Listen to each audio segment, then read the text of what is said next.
Good morning. Hi everyone, কেমন আছো? এই ঠান্ডার মধ্যে প্রচুর ঠান্ডা পড়েছে, প্রচুর শীত পড়েছে। কে কেমন আছো জানাও। আর এই ঠান্ডার মধ্যে নিশ্চয়ই সবাই খুব ভালো ভালো ভালো মন্দ খাবার খাচ্ছো বানিয়ে। আমি আজকে করছি পালং শাক, মাছের মাথা দিয়ে পালং শাকের ঘন্ট। দেখো এখানে কালো জিরে তেলের উপরে দিয়ে এখানে বেগুন, শিম, আলু দিয়েছে, এবার নাড়াচাড়া করছি। পালং শাকের ঘন্ট আসলে খুব চেনা রেসিপি, তোমরা সবাই খেয়েছো আশা করি। আমি মনে হলো যে একটু পালং শাকের ঘন্টা তোমার সাথে শেয়ার করি, তাই চলে এলাম শেয়ার করতে। পালং শাকটা দিয়ে দিলাম,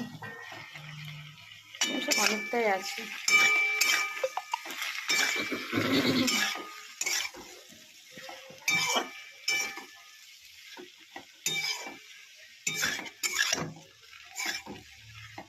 মাছের মাথা দিয়ে পালং শাকের ঘন্ট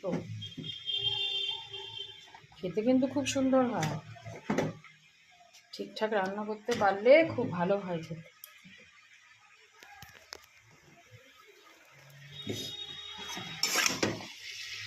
এই শীতকালে পালং শাক, মূলো শাক, মেথি শাক, বেতো শাক, এগুলো খেতে মজাই আলাদা।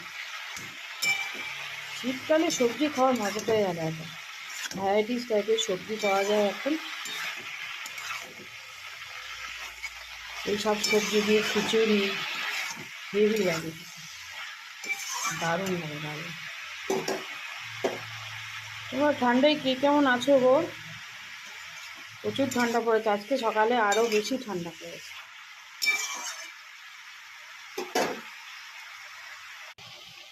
এবার মাছের মাথাটা দিয়ে দেবো, ঠিক আছে?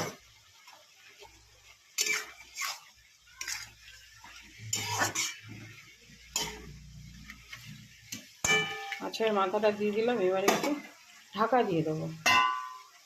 আস্তে আস্তে মাছের মাথাটা দিয়ে দিয়েছি, আস্তে আস্তে ওই পালং শাকের জলেই সব সিদ্ধ হয়ে যাবে। পালং শাকের ঘন্টটা অলমোস্ট রেডি হয়ে গেছে। এবারে স্বাদের জন্য দিয়ে দেবো একটু স্বাদ মতন চিনি। ভালো লাগে পালং শাকে একটু চিনি না দিলে খেতে ভালো লাগে না। কেমন লাগছে বলো পালং শাকের ঘন্টটা? যদি ভালো থাকে অবশ্যই পাশে থেকে আমাকে প্রচুর প্রচুর সাপোর্ট করো প্লিজ।